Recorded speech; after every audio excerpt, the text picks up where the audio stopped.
UIC. Freedom the people of need. Hell yeah. Freedom the people of need. Yeah, yeah. Freedom the people of want. Freedom the people of need. Yeah, yeah. Freedom the people of want. Freedom the people of need. Yeah, yeah. Freedom the people of want. Freedom the people of need. Yeah, yeah. Real man a road. Now bow wolf in a tree grand a road. Now bow down to no demon a road. UIC when you see man a road, me say yeah. Real man a road. Now bow wolf in a tree grand a road. Now bow down to no demon a road. UIC when you see man a road. Ready for broke every chain. The one that free up the people, levitate. Jamaica member, you ever great. I feel burn up the fire upon every snake. Me give thanks in every way. God still a look down once see we safe. UIC run the road long time. GLP and PMP I sell we out. Till I do the test even though we know the end result. If them coulda kill with them catch we and hang we know. No force no coercion, me freedom in a step. No one fi rob we and kill we and feel them I go make it out. You know see the leeches, you know see the hands of the devil when him sleep with. You know see the leeches, you know see the hands of the devil.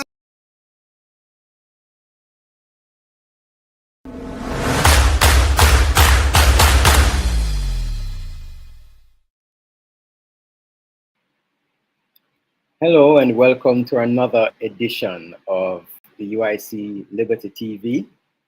Good evening everyone.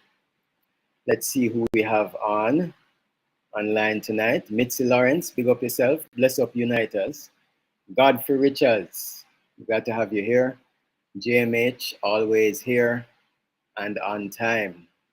Yes. So tonight we're having a discussion about a clean Jamaica and how we can get Jamaica clean and beautiful and looking like our resorts. Desmond Myrie, good night Jamaican, home and abroad. UIC is the game changer. Vote and support. Let's rock, Mr. Harper. Alan Scott, big up yourself. Kahan Brown and Patriotic Vibes. Glad to have you guys on. So as I said, tonight we're going to be talking about a clean Jamaica. And you know, the question is always asked, you know, why can't Jamaica be clean? Or why can't Jamaica be an orderly country? You know, why can't our communities look good with well-manicured lawns and hedges and, you know, clean streets and all these things? Why can't all of Jamaica look and feel like a tourist resort? So tonight we're going to talk about how we can get that in Jamaica. Remember guys to like and share the live, and of course please do comment. We look forward to your comments, but also please subscribe, because the more subscribers means the more people will see our shows or our lives, but also we may be able to monetize and get some, you know, money in the kitty for the UIC. So keep those shares, those likes and those comments coming, and of course subscribe. Patrick Metz, UIC rooting for this movement to rid Jamaica of the 2 Ps. Yes, they're really becoming they've already become a pestilence. And tonight we're gonna be talking about some of the issues that, you know, both parties for 78 years just have not been able to somehow grasp and understand or even implement, you know. And so we're talking about a clean Jamaica tonight. And, you know, when you talk about clean Jamaica, you're going to be talking about, you know, one of the things is garbage collection. And we're having a huge crisis right now in Jamaica with garbage collection. But before I get too much into that, garbage collection is usually done by the National Solid Waste Management Authority, the NSWMA.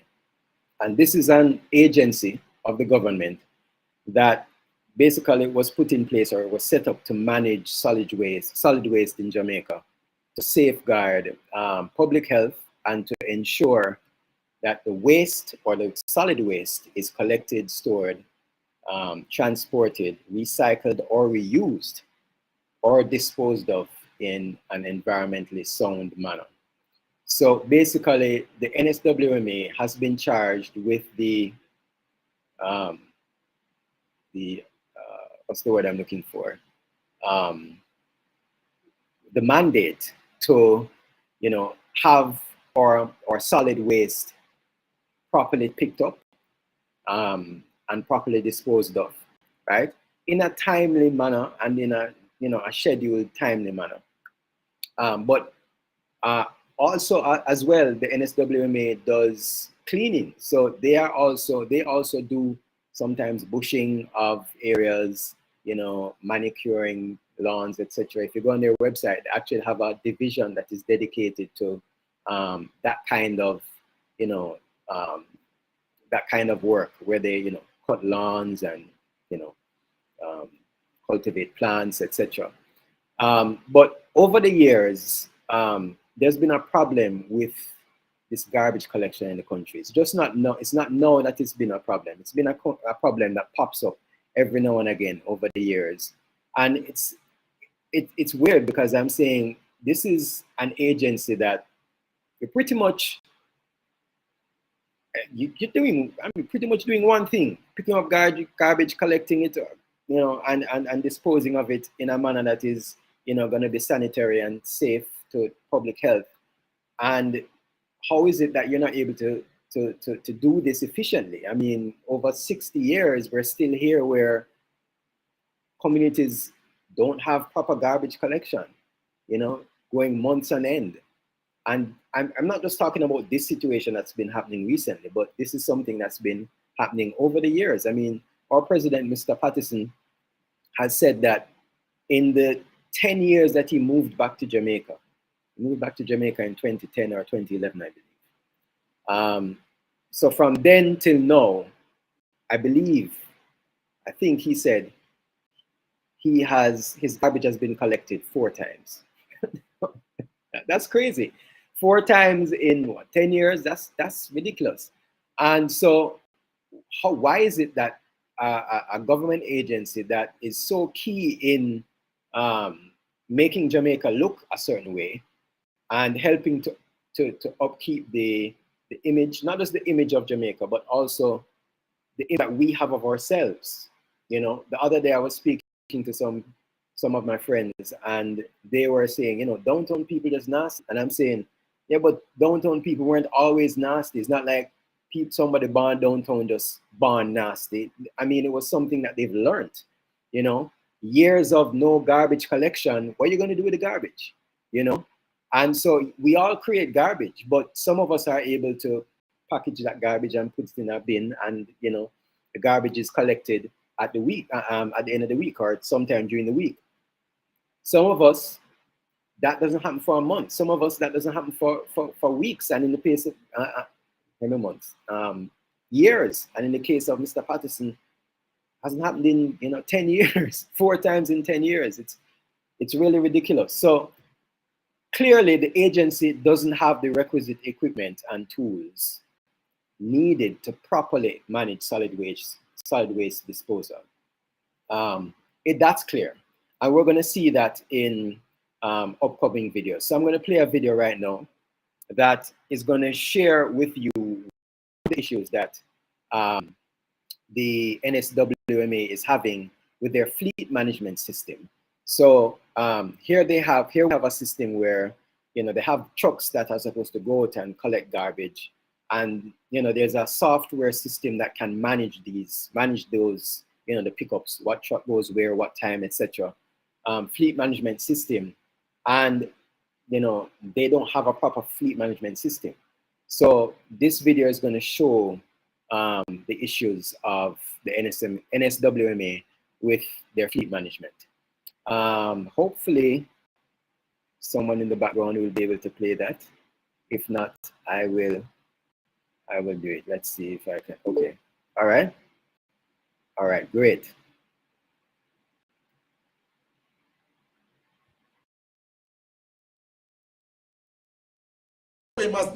Has never had a fleet management system. Could be given like one was here and is no longer here.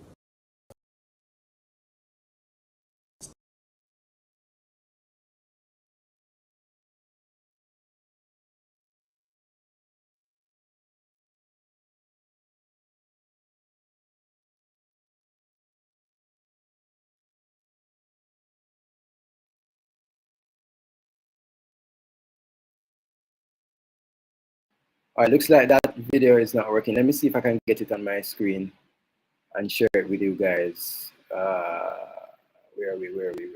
Okay, here we are. The NSW never had a fleet management system. The impression could be given like one was here and is no longer here. We have never had a fleet management system. Do we need one? Absolutely. Running so much trust, we need one. And that's why 2 years ago we took the proposal to the board and subsequently brought a supplier to do a presentation to our board. And we are now just in the process now of finalizing the purchase of that. And that was told also to the Auditor General. So that we don't have one now, that is true. We can see that point. But is it that we are not taking steps to acquire one? Absolutely. Just like we did, there was no audit software here to help the auditors to do their work. We put one in. There was no HR software here to help the HR department. We put one in. And we are now putting in a Sage management for the accounting department also. So the NSW remains a work in progress. We are not where we want to be, but we are farther along than we were when I came.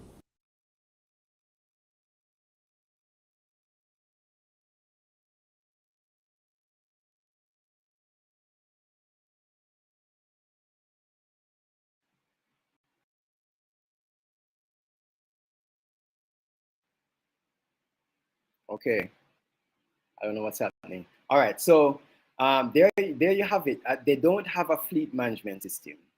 They didn't have an HR software system.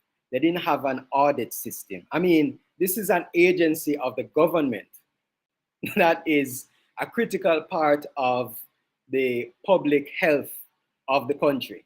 You know, I mean, if garbage isn't collected on a timely basis, we're gonna have rats, we're gonna have flies, we're gonna have maggots, we're gonna have dogs, you know, and cats rummaging and foraging through the garbage, which causes some kind of public health issue. And this is the government's the agency of the government that is mandated to deal with this, and they don't even have proper tools and equipment to do the job that they're supposed to be doing. And this is I mean, this is 2022. This is not 1905. This is not, you know, the 40s, the 30s. This is 2022. And this is the situation that we have in Jamaica. All right. So Godfrey is asking where the money goes. That's a very good question. Where does the money go? Where is all that money going that the government is collecting in terms of tax and, you know, all the various taxes that we have? Where is all that money going? Well, it's going somewhere. It's not going where it should go. That's the point. All right. So the most recent solid waste crisis that we're feeling right now has been felt island-wide, right? With some areas not having their waste collected in months. And as I said earlier, in the case of Mr. Patterson, 4 collections in 10 years, right? Now, I'm going to play a video that's, this is going to be a 3-part series. We're going to play one series, then a second part series, and a third part series. These are short videos, but it's a series that was done on TVJ about the garbage collection crisis.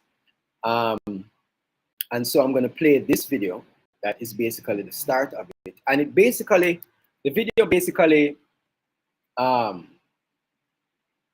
of gives you an idea of what's happening in the country, right? So here we go. Let's see. All right. Is that it? No, it's not it.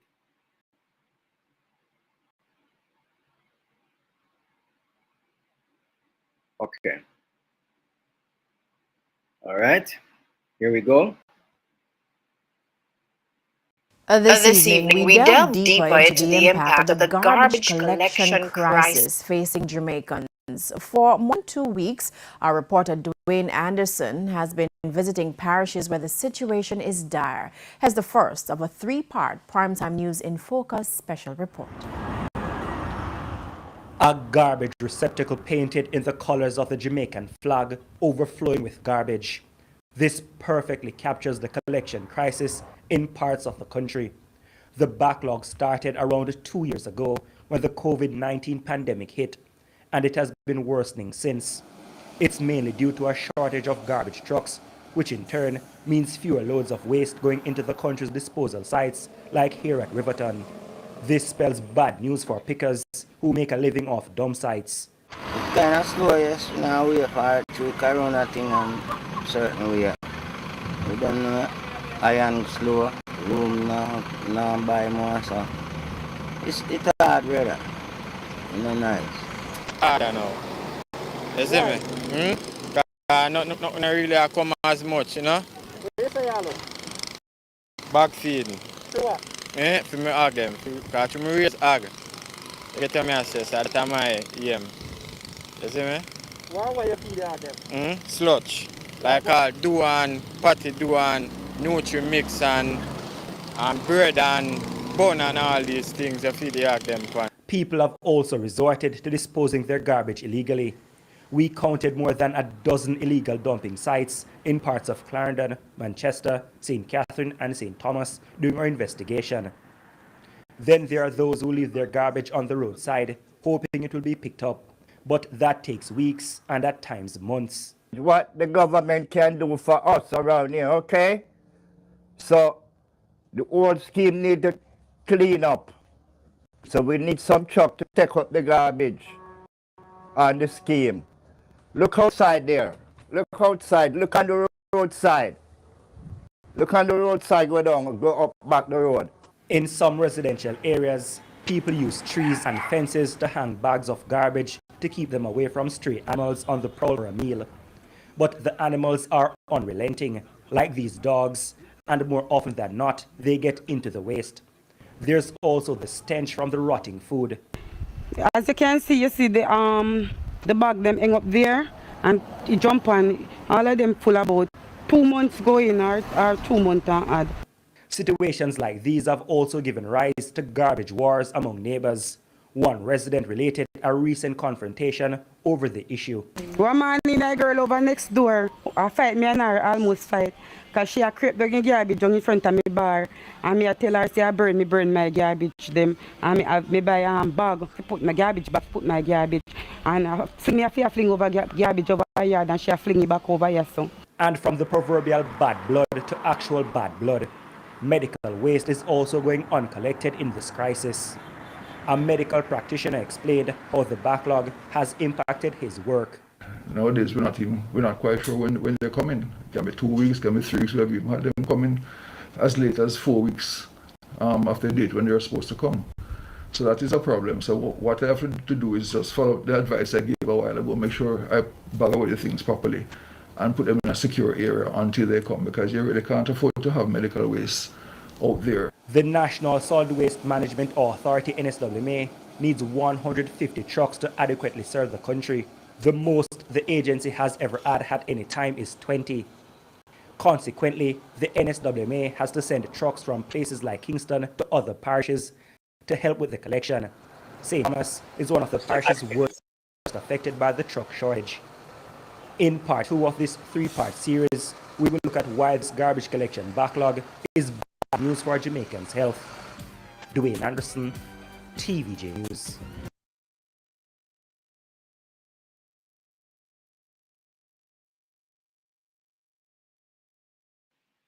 All right, so this is a serious situation. 150 trucks are needed to, cover the whole island. And we only, the most we've ever had is 20. I'm sorry I'm laughing. This isn't a laughing matter, but 20. Again, this is the agency of the government. This is not some, foreign company coming in, right? This is these are the people that we have voted in and put in positions to safeguard our public health. And the most they've ever had in terms of garbage collection trucks is 20. And they would need 150. I'm sorry, how can this continue? I mean, how can we as a people sit down and say, all right, yeah, man, yeah, I'll vote for JLP or PNP. This is crazy. Anyway, so, I'm sorry, let me get back to my notes. Right, so 150 trucks, only 20 they've ever had, right? So what is this? What is the issue? Why is it that the NSWMA can't get the proper equipment it needs? Why is the government not providing the proper funding for something like this? You know, these are questions that we have to ask. You know, do they purposely want to keep us in this state of dirtiness and uncleanliness and unsanitariness, or is that a word? Being unsanitary, for them to come, you know, once every 5 years and say, oh yeah, we're going to clean up the place and we're going to do this and we're going to do that for election time, and then everybody runs and votes for them, and then, you know, that's it, you don't see them again. The trucks come once every, when them feel like, you know. This is untenable. This is untenable. And so with all this happening, there are bound to be issues popping up. So issues of diseases, right? Issues of respiratory illnesses. And this video is going to kind of show you some of the health risks that are involved with having an unclean space, right? So this is part 2 of the series. So I'm going to share my screen again, and we're going to look at part 2 of the series. In the meantime, the health risks facing Jamaicans from the garbage collection backlog is greater than many think. Stakeholders, including some medical practitioners, have therefore shared tips on how Jamaicans can keep safe during the crisis, even as they ask the authorities to do better with the collection. Dwayne Anderson now has part 2 of this Primetime News in Focus special report. More Jamaicans are burning their waste as fewer garbage trucks come their way. For instance, this yard in Clarendon has 3 areas designated for this purpose, while in the commercial district in downtown Kingston, a massive area of land is devoted for the practice. We observed one evening as the pile of rubbish burned. A JPS pole in the area appears to have been compromised by the repeated fires near its base. Rubbish truck take all more than 1 month to come. The garbage truck pack up a gate. Sometimes all 2 months before it truck come. So some time I burn, we have to burn rubbish. Neighbors sometimes burn either, garbage itself, or sometimes just burning of grass or other materials that they may have cut from around the bush or so on that they may have cut from around their household. And as a result of this, it creates problems for the persons. Sometimes the neighbors are considerate and they'll stop the practice if it's pointed out to them that's affecting them. But some persons are not as considerate, and we do have persons who, in one particular case I can remember, the neighbor suggested to my patient that they should probably move because they had no intention of stopping the burning. In fact, the medical doctor explained that repeated exposure to smoke from burning garbage is as dangerous as smoking cigarettes. And while burning garbage is not new in parts of Jamaica, in particular rural districts, the practice poses an added threat these days. Combined with the Saharan dust, people with lung and breathing issues are most at risk. It does create a lot of particulate dust matter in the atmosphere. And although, to some extent the lungs can deal with, in a limited way with dust particles, these levels of dust particles are exceptionally high. And even for persons who don't have lung disease, which we would recommend that they try to limit exposure to the dust, especially when it is announced through the meteorological service that there is a significant increase in the atmosphere. But persons who have lung disease certainly should stay away, stay out, try not to go outdoors. They should ideally be wearing a mask. Furthermore, dangerous chemicals released from containers in garbage fires can end up in your drinking water when it rains. But there are other potentially deadly health concerns posed by animals that get into your waste. So it's minutes of 9 o'clock Thursday evening, and I'm in Mapen, Clarendon. Now, the parish capital, according to some local government representatives, is being overrun by rodents. So I've decided to come into the parish capital to have a stakeout of sorts to see if I can spot any of these rodents that are supposedly overrunning the town. So let's see what we find. We did not see any rats during our nighttime stakeout, but we did see dogs. This dog appeared to have found a tasty meal in this bag of garbage left unattended. Within minutes of licking and biting through the garbage, a man followed.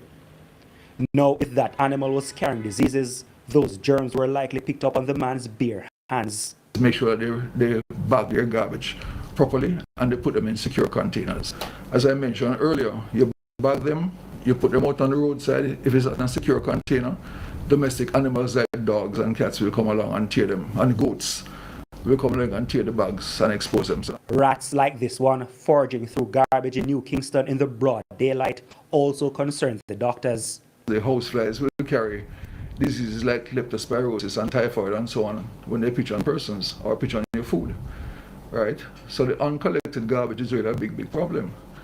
And with what is happening right now across the island, I'm pretty sure we're going to have an upsurge in all of these diseases which are carried by both the rodents and the houseflies. The medical practitioner said so far he has not seen any cases of leptospirosis or dengue, but he warned that Jamaicans are at higher risk to viruses as the garbage piles grow.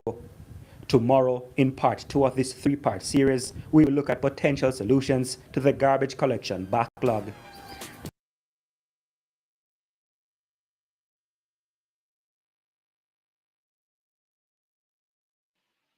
All right, so part 2, we saw some of the health issues that arise from untimely picking up of garbage. So one of the issues, most people, when the garbage isn't collected on time, they burn it.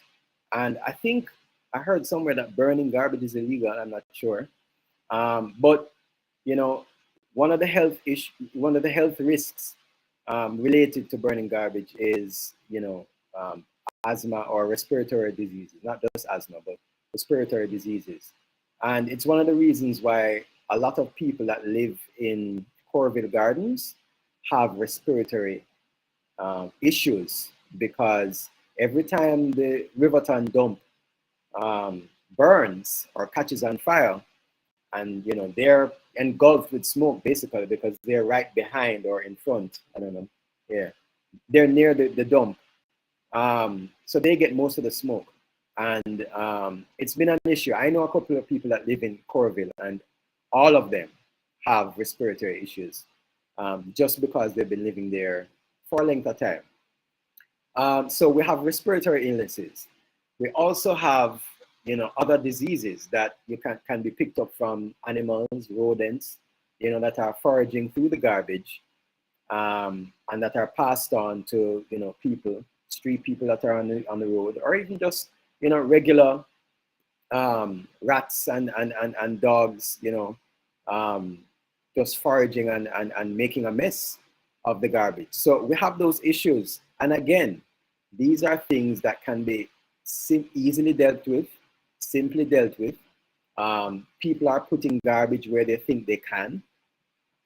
We need to provide proper receptacle bins for people to place garbage, but also a time to pick up of these of the solid waste, right? So part 3 of the video series now explains how a town in Jamaica, with all of this happening, there's one town in Jamaica that has actually gotten the title of the cleanest town in Jamaica.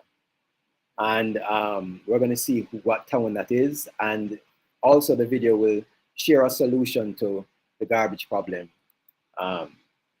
as we have it right now. So Let me go and share my screen again. And we're going to look at the last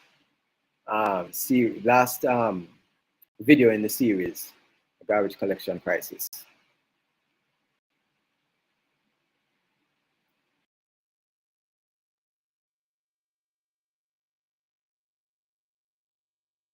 Time now for the final part of our three-part In Focus report, looking at the garbage collection backlog facing the country. Now, this evening, our reporter Dwayne Anderson examines possible solutions. Mandeville, Manchester, often described as Jamaica's cleanest town. We asked the mayor of Mandeville to explain what he's doing differently. I still consider Mandeville to be the cleanest town in Jamaica. For the town centers itself, as you realize that the town center is swept every morning by 4:30, 5 o'clock. The sweepers are on the streets. The collection of the garbage within the town center itself is collected very early in the morning. A Mandeville resident also told us his garbage is collected weekly. And when he doesn't want to keep bags with leftover meat at his gate, he disposes it at this site. It is usually collected quickly afterwards. We accompanied him during one of his visits. Let's just state that TVJ in no way condones or encourages illegal dumping in the country.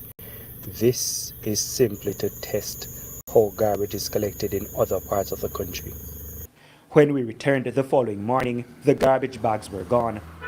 This raises a few questions, including, is Mandeville and other so-called uptown communities given priority attention? We put the issue to the NSWMA chief. Nothing could be further from the truth. So what you will see is we have trucks assigned to various locals. Now, if you're a truck, maybe you're fortunate to have one of the newer trucks serving your area, you will have less problem. So what we do from time to time is juggle the trucks. We have to juggle. We can't play garbage politics, you know. We don't have the luxury of playing garbage politics. Let me level with the Jamaican people. We collect garbage everywhere. In fact, the mayor of Mandeville admitted it is only the town centre that benefits from consistent collection, while the backlog exists in other areas. Now, there is one way to make some of your garbage vanish like magic. That is through composting. Composting is a recycling method where biodegradable material is placed in a position where they can decompose and then be used as fertilizers. And with nearly 10% of the garbage the NSWMA collects being compostable, the approach is worth investing in. If you are in a community where there are farms and kitchen gardens, the best way to nourish your crops is to use compost. And we are prepared to come in, as we have done in several communities already, to go in and to work with RADA, work with the SDC, to show you how to do it. That is music to the ears of farmer and head of the Jamaica Agriculture Society, Ledworth Fulton. He concurs that at a time when fertilizer prices are climbing, it is worth exploring. So it is something that will allow you to cut back on the overuse of fertilizer and so on. And it helps with water retentivity in the soil and add to the texture of the soil. So it's a very valuable agricultural practice. So what are some compostable material? Peeling skin from banana, yam, sweet potato, all of these things, plant material that would otherwise been dumped in the garbage. I found some of those materials around my kitchen and did an experiment of my own, mixing the vegetable leftovers with the soil as well as leaves, and then storing it in a select spot for later use. I'm going to do a little bit of composting in my back garden. It's not really a garden, it's just some land at the back of my yard. I have my tool, a cutlass, machete, some leftover rice, some mango skins and seeds that I've been eating. And just go ahead and cover that like that. That aside, the NSWMA says it needs 150 trucks to adequately serve the country. The most the agency has ever had at any time is 20. The agency has been engaging owners of private garbage trucks, but delays in payment remains a sore point.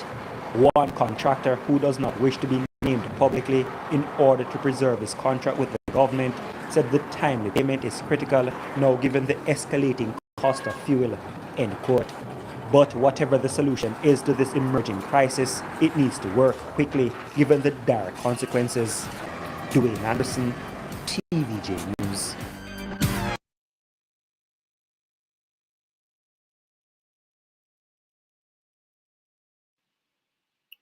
Okay, so there you have it, folks.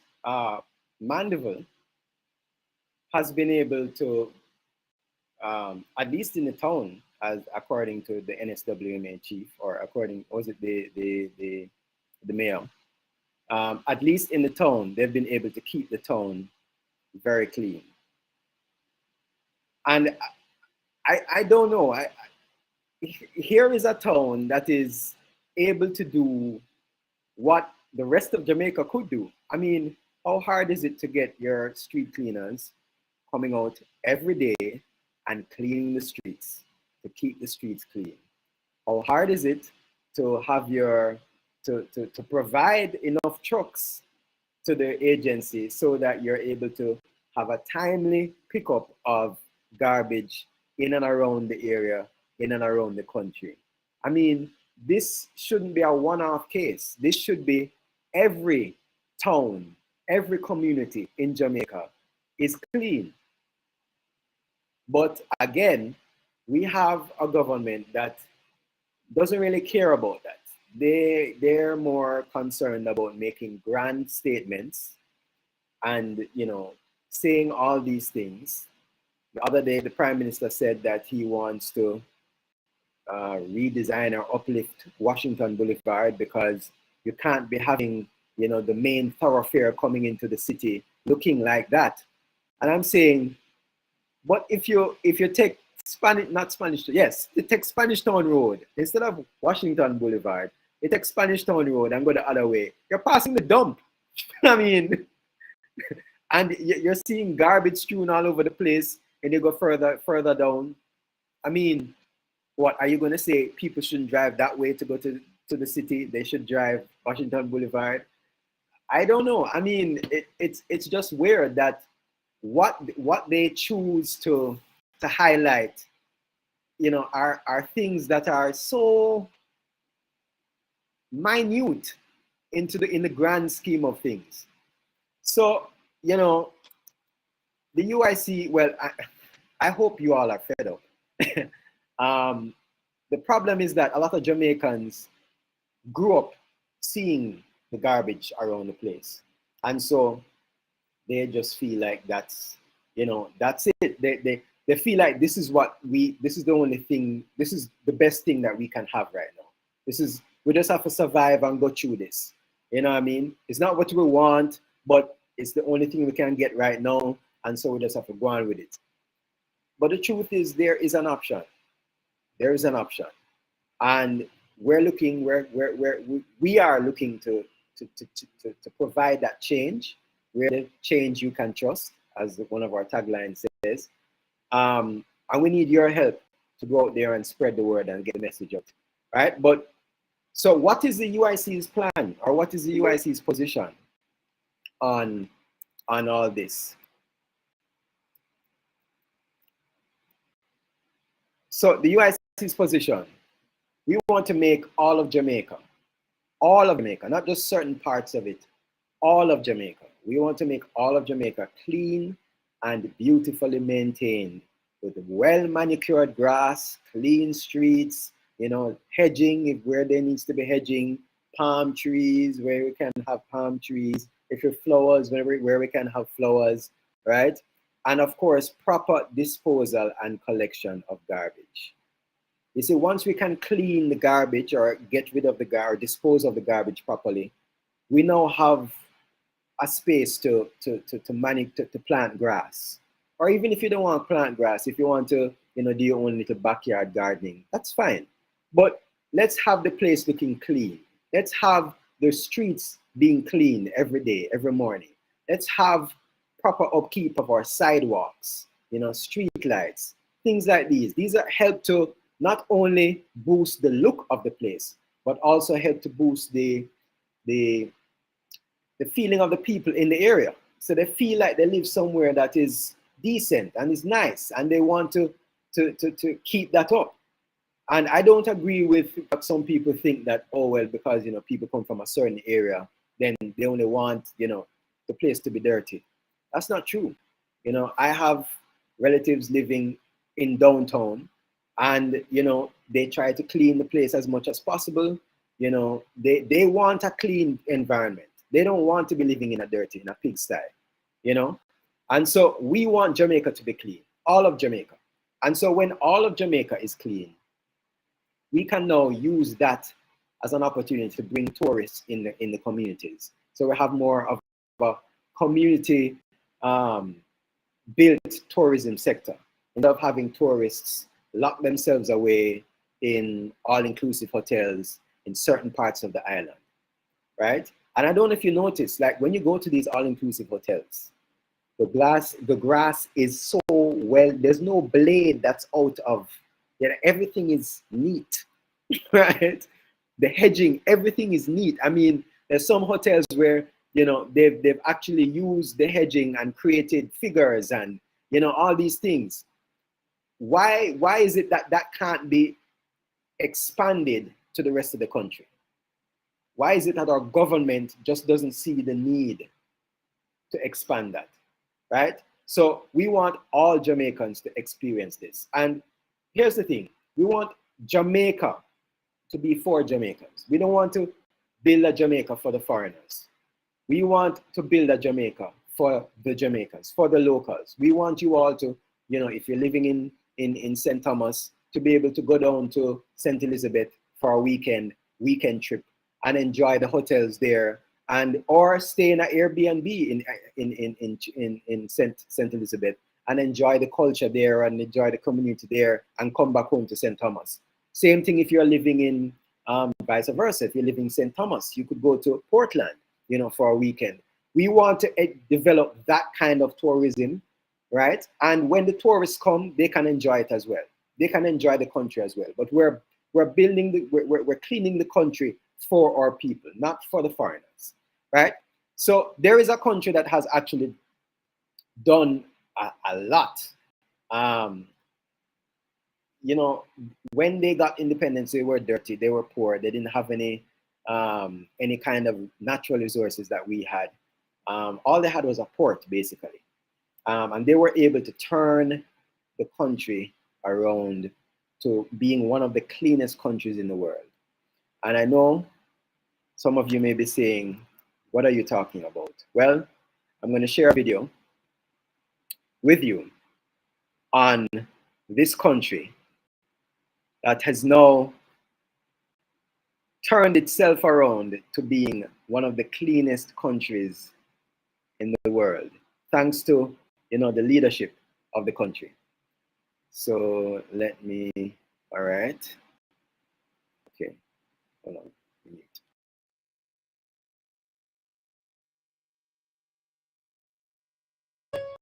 7 reasons why Singapore is so clean. Singapore today is one of the cleanest cities in the world. The streets, beaches, parks, and city areas are often spotless. This was not always the case. In the early 1960s, Singapore was one of the world's filthiest cities. It was through the initiative of the first Prime Minister, the late Lee Kuan Yew, who drove Singapore to cleanliness, imposing strict laws and fines. Here are some reasons why Singapore is still clean today.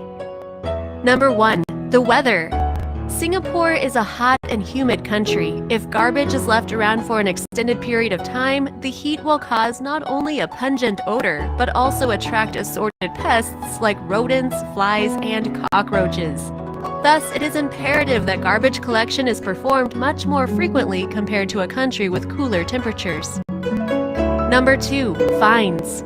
Souvenir and discount stores will often carry t-shirts and placards with the slogan, "Singapore, a fine city," under which there is a list of a multitude of illegal activities that are subject to a fine. It's a tired joke that many Singaporeans will roll their eyes at, but at its core, it's not wrong. The Keep Singapore Clean campaign, which started in 1968, was when fines first began. Since then, authorities issue tens of thousands in fines for littering every year. Number 3. Cheap labor. Nowadays, Singapore isn't clean because its citizens fear fines. It's because there are a mass of workers doing the cleaning. These range from low-cost imported foreign workers to the elderly. As a comparison, there are over 50,000 registered cleaners with the National Environment Agency of Singapore versus only around 5,000 in a city like Taipei, the capital of Taiwan.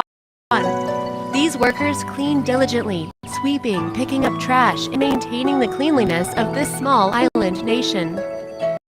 Number 4. Abundant bins.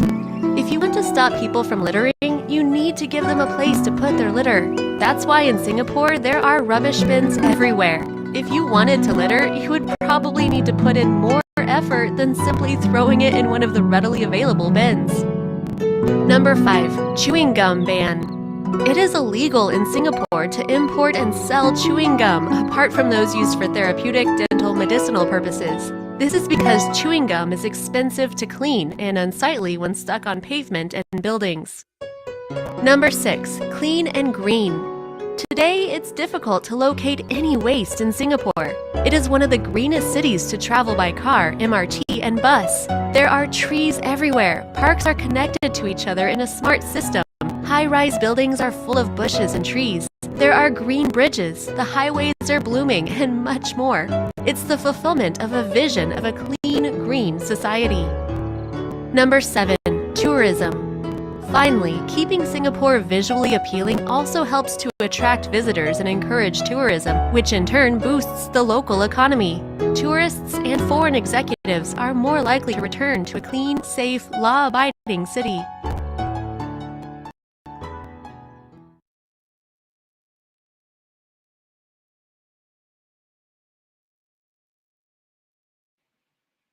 All right, so those are 7 reasons Singapore is so clean. I don't know if you guys heard what was said. First point, number 1, weather. So they have similar weather like us. And so just like us, when you leave the garbage out for too long, a smell starts to come up because of the heat and the humidity. So they made sure that they provide timely collection of the garbage, so you don't have garbage staying out too long, right? They also made sure to put in fines for people that were going to litter the place, right? They also made sure that they had an employment base or employer base where they employ, what was it, 50,000 people that clean the city of Singapore. So they have a huge base of people cleaning the city, and that will help to keep the city clean, right? Then the other thing is that they made sure to put in receptacles, proper garbage bins and places that you can throw your garbage. NS said in the comments, people will discard of trash properly if containers are available. And I agree. You know, if you provide the containers, and even if they don't, even if you do provide the containers and they don't, then there's something that you can say to them, hey, listen, you know, we're providing this, use it, right? But when you have a case where it's not being provided, people have nowhere to throw their garbage and their trash, and then they're being told to somehow keep it until whenever it's, you know, whenever the NSWMA trucks are available to pick it up. How is that going to work? You know, now my backyard or my front yard or, you know, where I'm living must become a haven for rats and maggots and flies until you're able to sort out yourself. No, people are going to find ways to get rid of the garbage. And that's why you have a lot of people throwing garbage in the gullies as well, because trucks aren't coming to these areas to pick up garbage. And so they have to get rid of the garbage, right? So if you provide proper receptacles, proper bins, proper places for people to throw away the garbage, they will use it, right? And so that's what Singapore did. And so with cleaning up the environment, it made the place feel so much better. Now they're able to have parks, and, you know, even though they have all these high-rise buildings, They still have lots of lush greenery around. You know, they have walking green bridges that are walking above the flora. You know, imagine how that looks. Imagine how Jamaica would look. I mean, Singapore is like the size of St. Thomas. So imagine all of Jamaica looking like that. I mean, we wouldn't have space to keep tourists. We wouldn't. Who wouldn't want to come to a space like that? So they have all of this, and with all of that now, as I said, tourists are going to come. Tourists want to be a part of that. They want to go and take pictures, or they want to come and relax, whatever it is. But it's now an added source of income for the Jamaican people. But again, as I said, we're doing this for the Jamaican people, right? Not just for the tourists. So we can do it, people.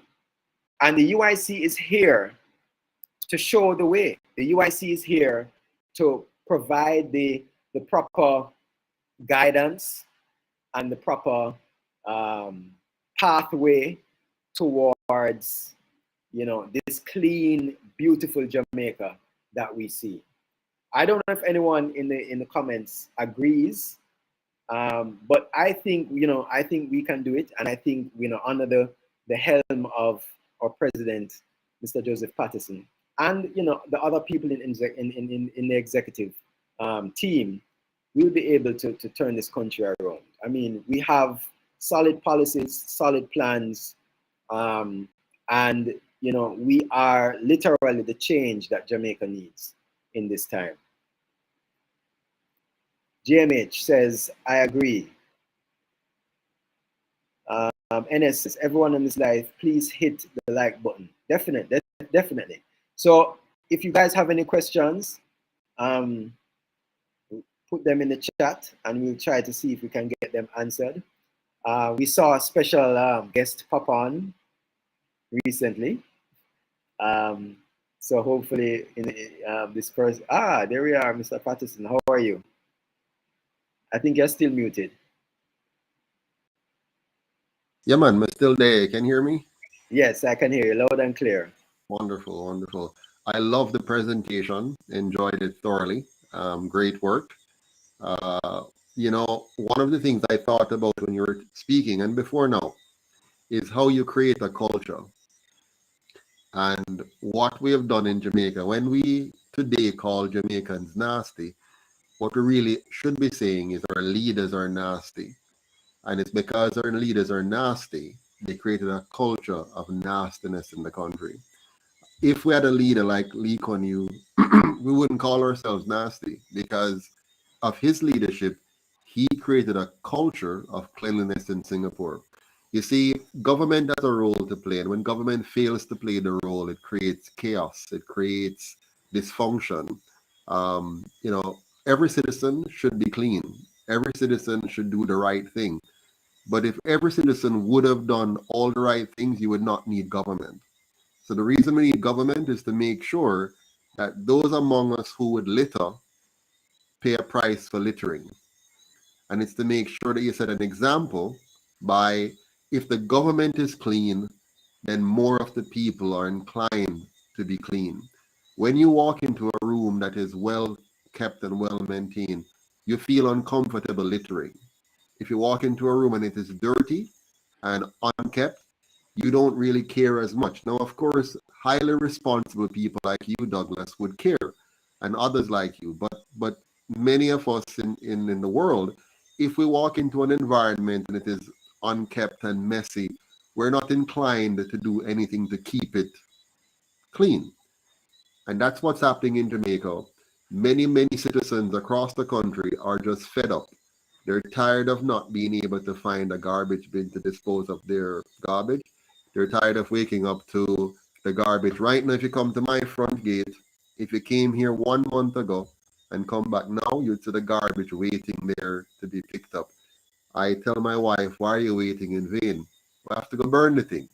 You understand? Because they're not going to come. So, and you don't want to burn it, right? Because it is not healthy to burn the garbage. But if you're not going to get it picked up, what do? We do composting as well. We compost all the things that we can compost, all the banana peels, the orange peels, the pumpkin peels, the papaya peels. all of that. But then you have other garbage which you can't just dispose of easily. So the government is the problem. Now, Singapore was as poor as us, and they realized the importance of putting in a system. In Jamaica, we don't seem to be interested in building complete systems. We're interested in making grand announcements. Yes. We're now going to clean up this area. We're having a big debushing program over here. We're getting a new truck donated by Canada. And all kinds of announcements, rather than getting down to the business of serious planning and management of the public space. Now, if the government cannot manage the public space, how do they expect the citizens to learn to manage in their private spaces? Yeah.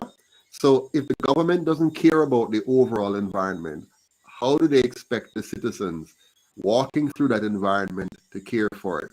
But when you do what Singapore has done and show that the government cares about cleanliness, to have laws, to have enforcement of those laws, to have systems, to have supporting mechanisms for those systems, to consistently collect the garbage, to process. In fact, Singapore treats its garbage like wealth.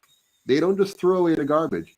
They process the garbage to make sure that all the things that can be recycled are properly recycled. The things that can be turned into food for the soil, they put it into the soil to become food, mulching and composting. So the Singaporean government represent the kind of government every country would want to have. A caring government, a planning government, a competent government, a government with class, a government with taste, a government that actually respects the people enough to treat them the way they are treating their big mansions that they're building. If you go to the Prime Minister's mansion, you're not going to see the lawn being unkept. You're not going to see the driveway being improperly designed. You're not going to see garbage piling up and waiting to be collected because he wants what's best for him and his family. But he just doesn't want what's best for the rest of us. He doesn't care what happens to the rest of us. As long as he gets money from the colonial masters and from the PSOJ, he doesn't care about the rest of Jamaica, except when it's time to give political spends and photo opportunities so he can look like he's doing something. Those are my thoughts on the subject for now. Yeah, that's true. So, question here from, or a statement from NS. They say, I own a vacant lot in St. James and it was parish council workers who were using it as dump for trash. At the same time, the government was running ads for citizens to clean up mosquito breeding sites. Well, I mean, there you have it. You have a system where the government says one thing, but, you know, it's a completely different thing in terms of action, you know. Lion Rule says, we can do the same things as in Singapore. We just need good leadership. That's the reason we should all vote UIC. Yes, I agree with the Lion Rule. And, you know, we need your help, guys. We need your help to win well, not just to win the votes, but we need your help to get out there. We need you to as much as you can to donate to the movement. We have a goal right now of getting 1,000 donators giving $25 US or equivalent a month. Now, if you can't give 20 per month or more, right. So, you know, if you can't give 25, you know, give what you can. But if you can't give more than 25, please do. So our goal is 1,000 donators giving $25 US or more a month. And that would greatly help us, UIC, to go out in throughout the country and share. You know, to help us to be able to run ads through Facebook. Will help us to be able to do a lot more town hall meetings in communities. So we definitely need your help. And, you know, especially those in diaspora, you know, you guys are really special to Jamaica. They don't make you feel special. They want you guys to kind of, they just want to ignore you guys. But you guys are really propping up the nation. 3 billion, I think it is. Is it 33 billion that is collected every year? Yeah, Mr. Patterson? almost 30% of GDP. From remittances. Yeah. So you guys are, you've been refugees in another country, and you're making it work, and you're able to send back money to Jamaica to help Jamaica work, and it's still not working. So why? Well, they're saving lives. They're saving. Well, that's they're saving many. There's so many children who would go to school hungry. So many children would go to school without books, without uniform.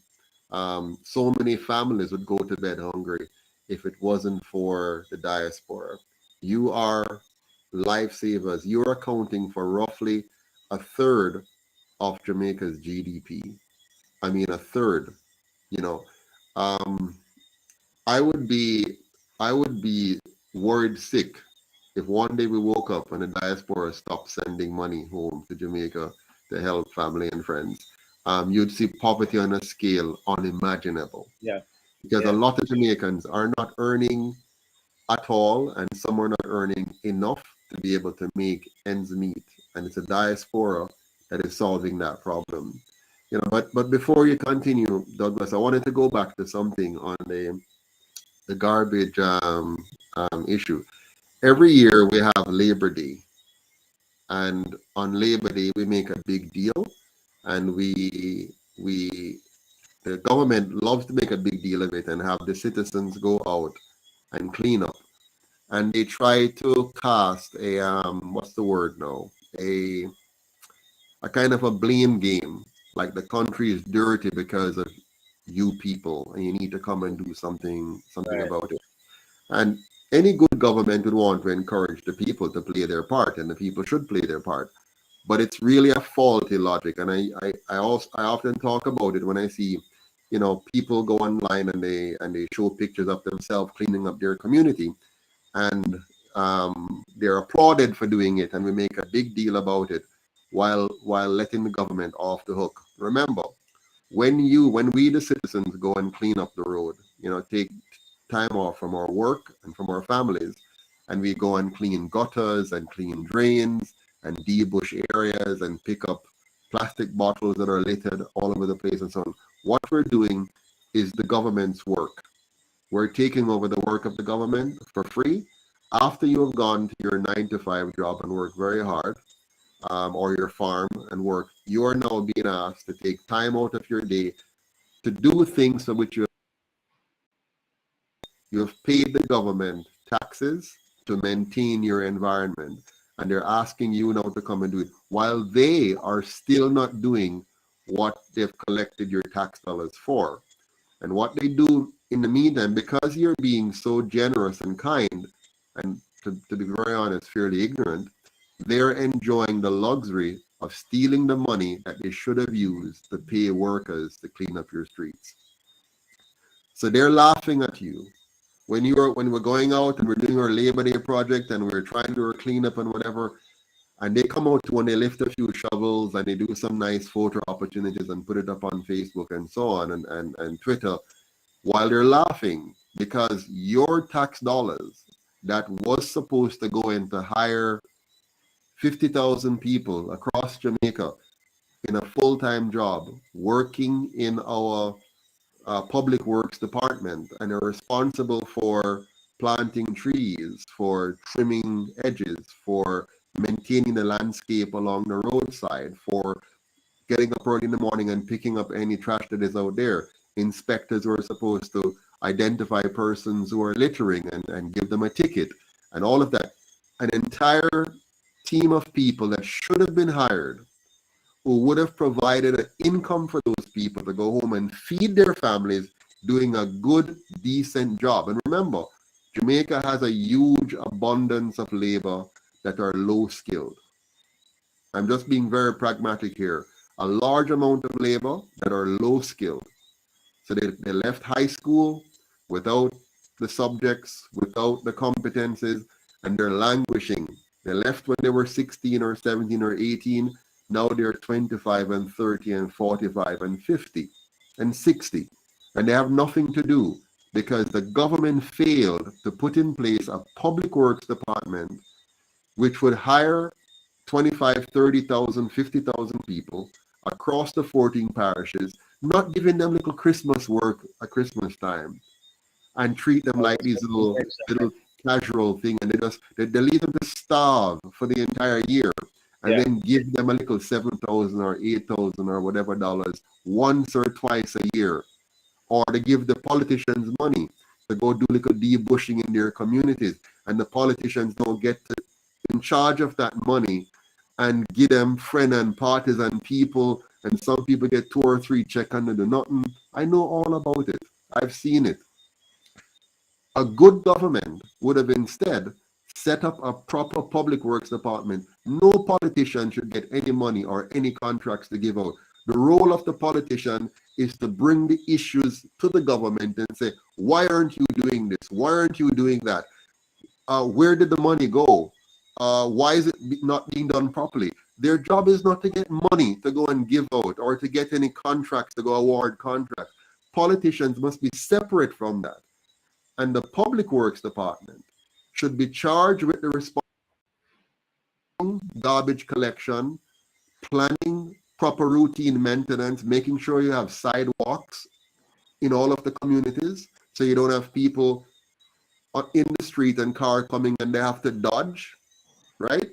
Because there's no sidewalk and they have to walk in the street. They should make sure that they're proper lighting throughout the communities. And they're to make sure that the grass is properly cut along the side of the street so it look good. Plant flowers routinely, proper kind of flowers to match the area, and to maintain that throughout. So when you are leaving work tired at the end of the day, and you walk out of your office, you don't see a dirty Jamaica outside to greet you.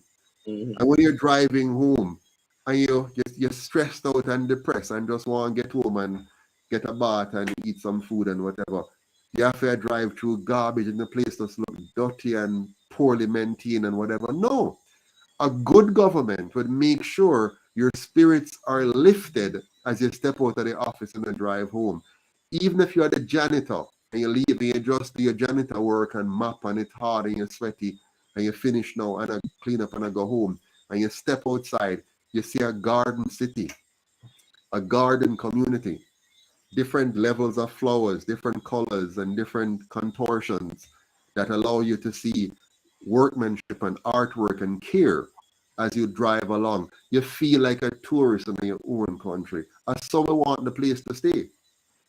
But because you don't have a government that respects you, you don't have a government that cares for you, you don't have a government that wants the best for you, then they do not care about the environment that you have to live in from day to day to day. And when it pleases them, they cuss you and says, you why the place stays so. When a flood come and the flood come and flood out the whole area because they never clean the drain, they blame you and say you're nasty and drop things into the drain. Listen, people are always going to litter. The job of the government is to clean up the litter and punish those who they catch littering. Provide bins that people are encouraged to put it in the bins instead of littering, and make sure the bins are empty. If you have bins and they're always full, in the minds of the people, it says to them, you no care and them no need for care neither. Yeah. So them don't care. And then the bin overflow and it blows along the street, and the minds of the people just denigrate, depreciate, just keep going down, down. And you do that for 5 years, it changes people. You do that for 10 years, it changes people more. You do that for 15 years, 20 years, 30 years, 40 years, 70 years. Then you create a solid culture of nastiness. And now we need a new government to repair the minds of our people. A government that's going to say, it not only tell you it's wrong to litter, show you why you shouldn't litter, show you how a place can be kept clean and beautiful 24/7, 365 days a year, because we care. And on top of that now, when we say health and we talk about we care about your life and your livelihood, the people would believe you. Yeah. Because you'd have demonstrated by your actions that you do care about our lives and our livelihood. And it's not just because you're getting some special pandemic money now and you need to throw an advertisement to say that you're doing it, they can then thief that money. Then you start to tell us how much you care about our lives. The government of Jamaica cares nothing about the lives of the Jamaican people. That's why so far this year we have over 1,000 murders already, because we do not have a government who cares. The government they have chauffeur drivers to drive them around. They have high fences with cameras and protective devices all over the place. They are okay.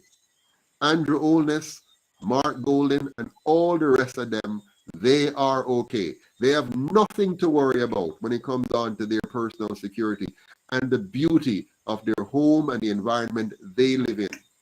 And when they're passing through to come to Parliament, they just turn up their nose and pass through quickly and come once in a while and leave. That's why downtown Kingston is so dirty.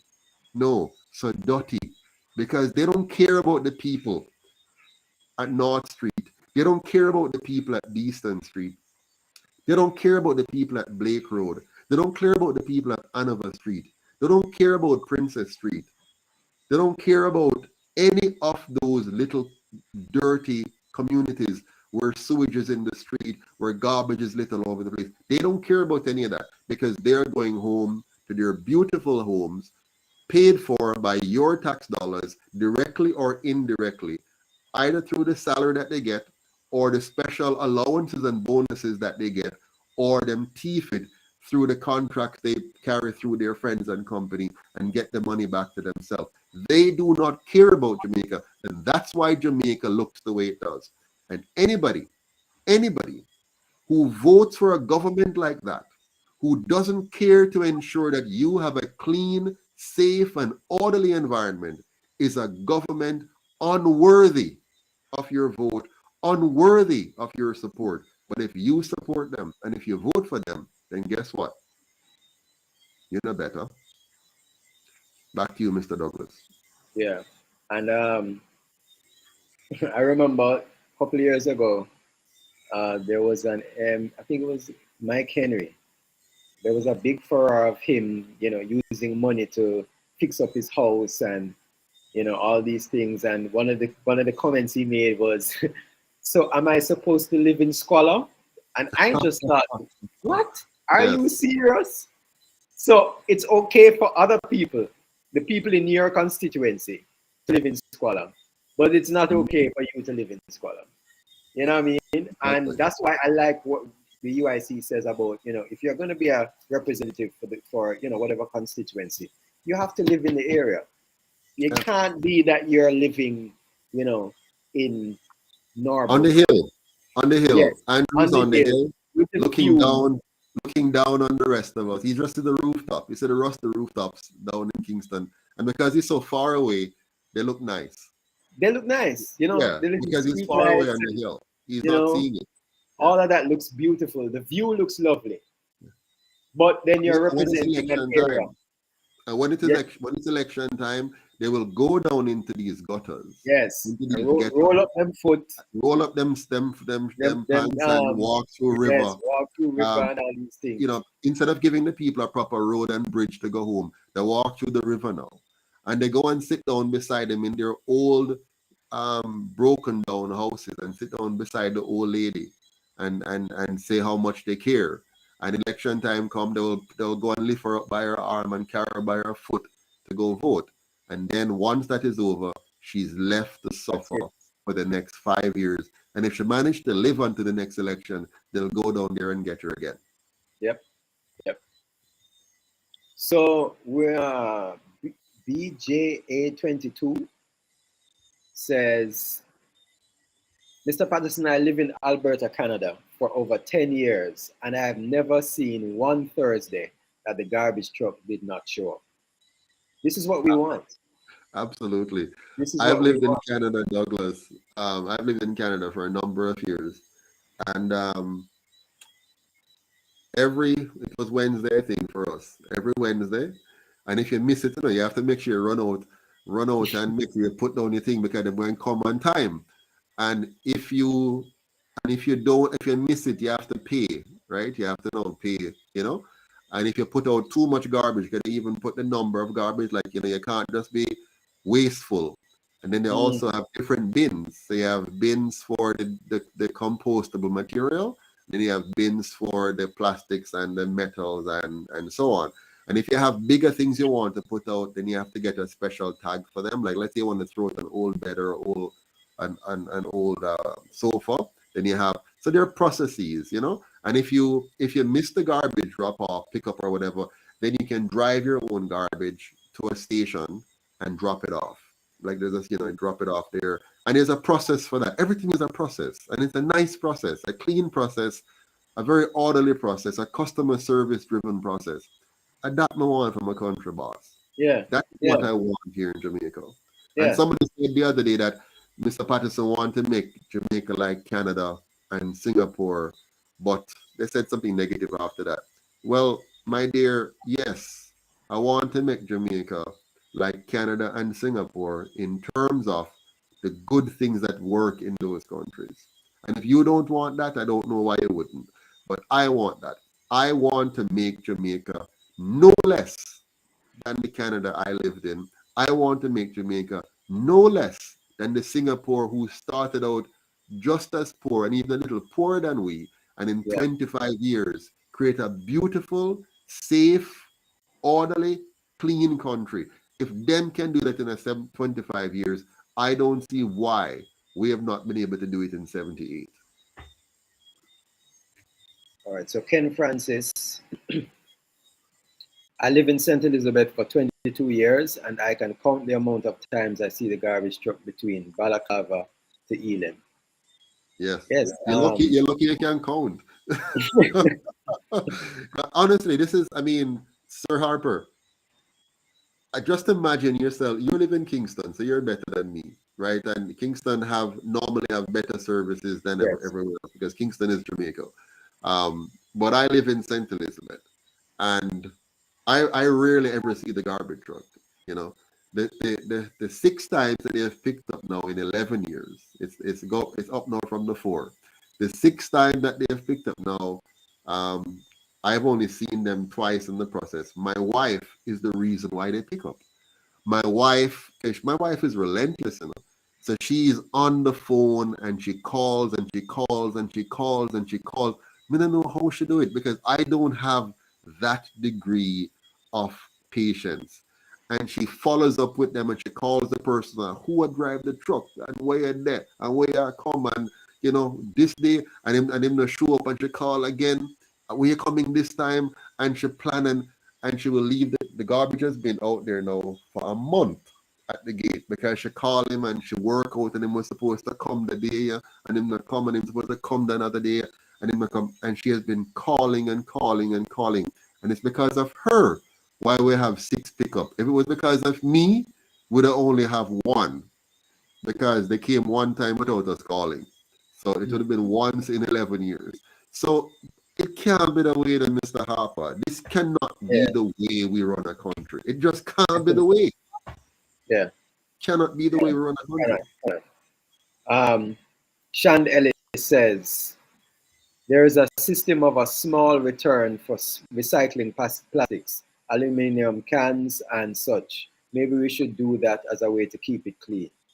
Yeah, there are many ways that we can, many avenues that we can go down in terms of keeping our communities clean and providing some kind of incentive for people to be clean. But at the same time, if you're surrounded by garbage, and this is what you wake up and see every day, the thought of taking the garbage to where it should properly go is not even in your thoughts. You wake up and see this, so it's like for you, it's like, oh well, this is just how things are. As Mr. Patterson said earlier, we can't have a situation where this is the agency of the government that is mandated to clean up, and they are not doing it. But then now we're being asked to do something else, to help the government not do what they're supposed to do. Yeah. And the more we do it, is the more they get away and they leave it. You know why they do this, by the way?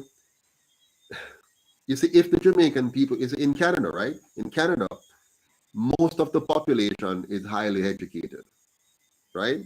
So if the government were to try to do what many of the things that the Jamaican government get away with here in Jamaica, they would not even for a day get away with it in Canada because the people are too aware of what should happen. Now in Jamaica, the people are so used to getting bad governance that they actually think it's normal. Yeah. And so when they go to vote, they're not voting based on good governance. They're voting based on something else. They vote based on antics, on theatrics. In Canada, there's no big deal about voting, to be honest with you. People don't get as animated unless there's a major problem, like let's say there was a major corruption scandal and people get excited. We need to get rid of them, But on a normal basis, elections happen without much fanfare because the people are happy. They don't need whoever you elect. The garbage is being picked up. The road is being maintained. The landscape looks okay, beautiful actually. From one season to the next, you see things done to make the place beautiful in different ways. The police works. If you call 911, you quickly get a response. They show up at the door very quickly. So the people, politics can be relatively boring because there's nothing. But here in Jamaica now, what gets us animated about politics is the dub plate and the Clarks and the song, whichever song them have, and who put out the best advertisement and all these ridiculous things. People are not asking for the basics. They're not saying, listen, I demand that we have a safe, clean, and orderly country. I demand that. I'm not asking you.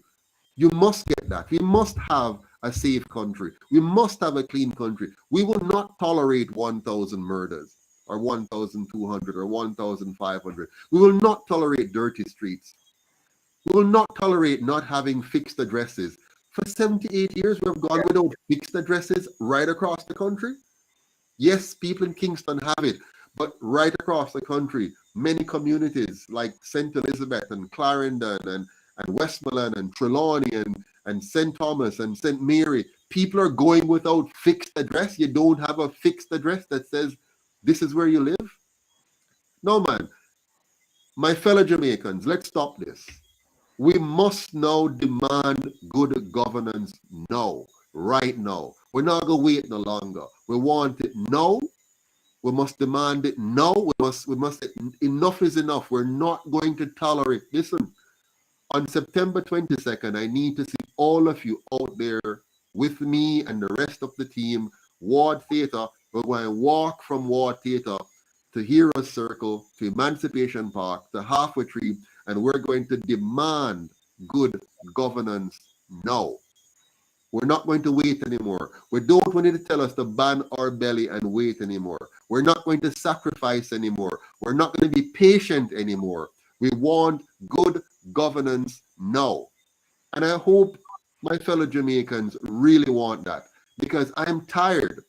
I've been here now. I've been back to Jamaica for 11 years, and I'm tired of seeing us settle for less than we should be getting as a people. They have the money. They're taking $900 billion out of our economy every year. $900 billion they're taking from us every year. That's the cost of our government. 45% of our GDP. That's the same percentage the Canadian government takes from the Canadian people.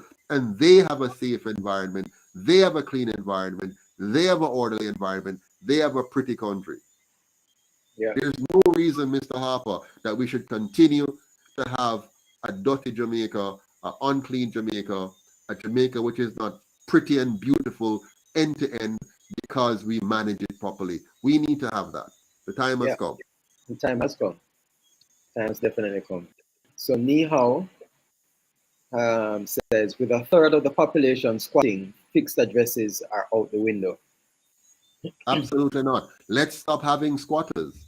The UIC has a housing plan that the government can borrow right now. Would give it to them free of charge. Let's make all Jamaicans a property owner. Singapore has done it. Little Singapore. Why? Who asked the question again? Who asked it a while ago? Ni hao, ni hao. Ni hao. Let me bring it back up. Yeah. Why? I'm asking a simple question. How long should it take our government to learn?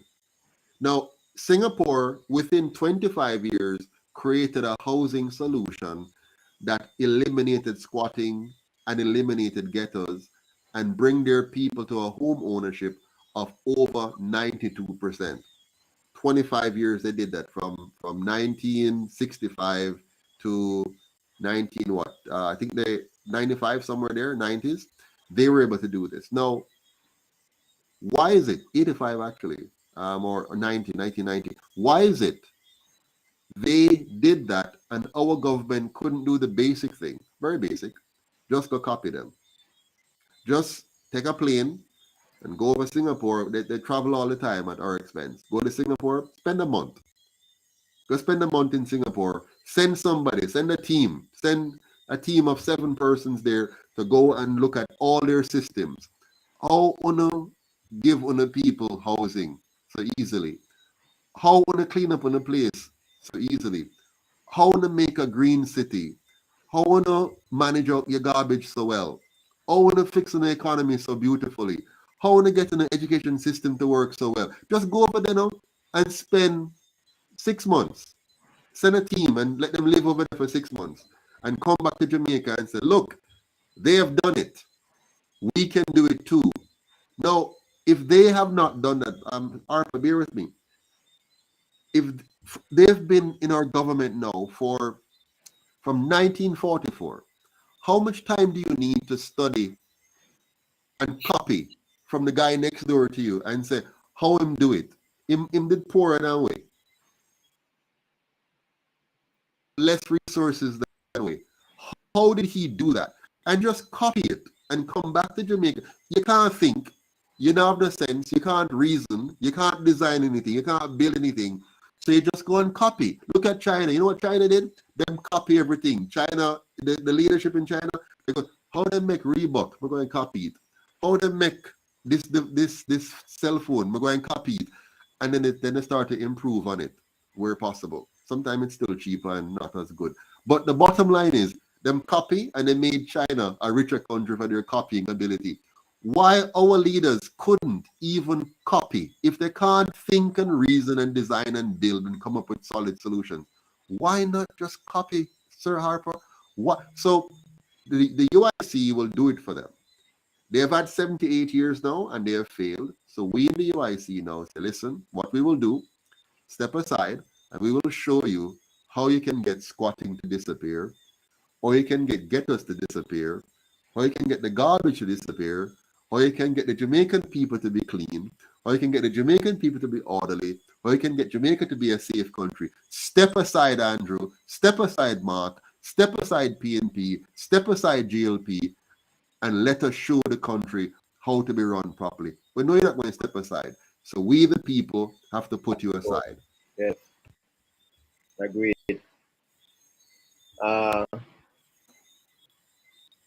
This is Little Digo Vivo. Will you get back the 2 major airports in Montego Bay and Kingston? I don't know what he's talking about here. You'll have kinds of opportunities like the airports coming back into Jamaica's hands. It won't be a simple overnight matter to say get it back in, because once you sell something, you have to buy it back, right? And you have to negotiate and all of that. So there will be priorities. The airports will be a lower priority. Our first priority is to make sure we get the Jamaican economy going, make sure we have a constitution that will protect the rights of Jamaicans, and of course, creating a safe, clean, and orderly environment for the Jamaican people. And out of that will come a great many other things. If you have a good constitution and you have a safe, clean, and orderly environment, and an education system that now is turning up the thing in terms of our learning and growing and competences, then you're going to see some serious changes. But it won't happen overnight. The first 5 years is to set the foundation. The second 5 years we take off, and the next 10 years after that, you'll see the Singapore of the Caribbean being the Jamaica that you want to see.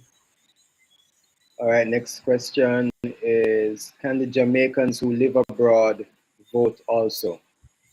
So right now, if you live abroad and you wanted to vote right now, this is under the existing system. You would need to fly home to Jamaica, have a Jamaican address, go to the electoral office in your community, in your town, and register. And they would have to come to your home in Jamaica and see you physically there, and then add it to the voters list at that point in time. And then when it's time for election, you'd have to fly back to Jamaica again and then vote. Very cumbersome and very painful and difficult. Now, when the UIC takes office, different story. All Jamaican nationals, anywhere you are in the world, will be able to register and confirm their citizenship in Jamaica. And once you're a citizen of Jamaica, you will have the right to vote using absentee ballots from wherever you are in the world. You'll also be able to run for office. You'll also be able to hold public office in Jamaica. As a matter of fact, this is very important to us. We want to make sure that when we're filling ministerial positions, so Minister of Health, Minister of Education, Minister of Environment, to fill those positions, we're going to recruit the best and brightest Jamaicans from anywhere they are in the world. So let's say we have a great environmentalist living in Greece, a Jamaican, and we want such a person to be in Jamaica because we want to fill that position with the best possible Jamaican we can find. We're going to recruit that person from Greece. If we have a health minister, somebody who could be a health minister, and they're living in say Nairobi, Kenya, and they're doing a great job over there in their profession, we're going to recruit them and bring them back to Jamaica.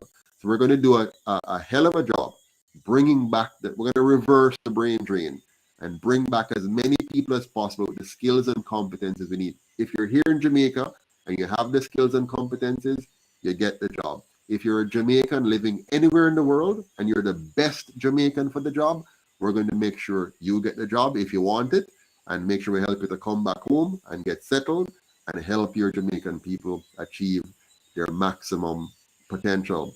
As a matter of fact, all Jamaicans who want to come home, when the UIC is elected, you'll be allowed to come home 100% duty-free. What does this mean? You'll not pay a cent at the border to bring your house, your land, your business, anything that you can bring through the port, whatever it is, that is yours, that adds value to you, and you're now going to bring to Jamaica and add value to Jamaica. You can bring it, your brain, your family, the entire content of your home, everything in your business. Even if you have high-level employees, like with top-notch skills, and you want to bring them to Jamaica, we want you to be allowed to bring them here. Again, absolutely duty-free. Why are we doing this? We want to expand the notion of Jamaica. Jamaica is more than just a physical island. Jamaica is all Jamaicans. So we want a new mindset in Jamaica where once you're Jamaican for life, no matter where you are. You live in Egypt, you live in Israel, you live in Nairobi, you live in Brazil. No matter where you're there, you know that you belong to Jamaica and Jamaica has your back. And so if you get into any form of trouble, as long as you have not done anything wrong, you're not a criminal, any form of trouble, and if you're even accused of a crime, we're going to make sure that you're being properly dealt with in terms of, you're not being violated or your rights being violated or whatever. We are going to have your back. So we're going to expand the idea of Jamaica now to be a Jamaica of all Jamaicans in the diaspora. And anytime you're ready to come home, we are ready to receive you. And if you want to even live where you're there, overseas, and do business here, you must get the first preference over any Chinese, any Indian, any other race, English, American, whatever. If you raise your hand and say, I want to do this in Jamaica, nobody must not get preference over you. Nobody at all. You must get first pick, first discount, first tax break. so that you can come home, or not even come home. You can stay away there if you don't want to come home to live, and invest in Jamaica, and know that your government is going to give you first preference, give you all the information and data you need to make a good decision, and support you in that decision, so you can be the one that owns Jamaica. If a hotel must build, owned by Jamaicans, even if you live abroad.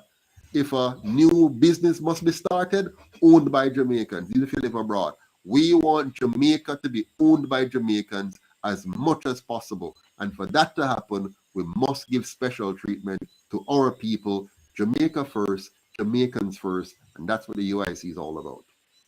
Yep. Our next question is from Lou Carr.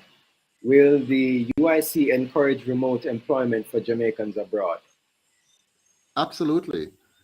We will create an enabling environment where Jamaicans can stay right here in Jamaica and work in any country they want around the world, via the technology. And also for Jamaicans outside of Jamaica to be even outside of Jamaica and work in Jamaica, meaning they're doing stuff for the Jamaican government, for the Jamaican people. We will not discriminate against a single Jamaican, no matter where they're. No matter how long you left Jamaica, and if you're the child of a Jamaican, you're a Jamaican. Lion always coming with the comments, step aside JLP, PNP, and watch real leadership at work. UIC is what the Jamaican people need. Absolutely. 100% agree with you, Lion. Ni Hao, asking another question. 0.2% of the population, mainly non-Black, owns 95% of the economy. How will you deepen and widen the wealth creation process? Absolutely. It's very simple, actually.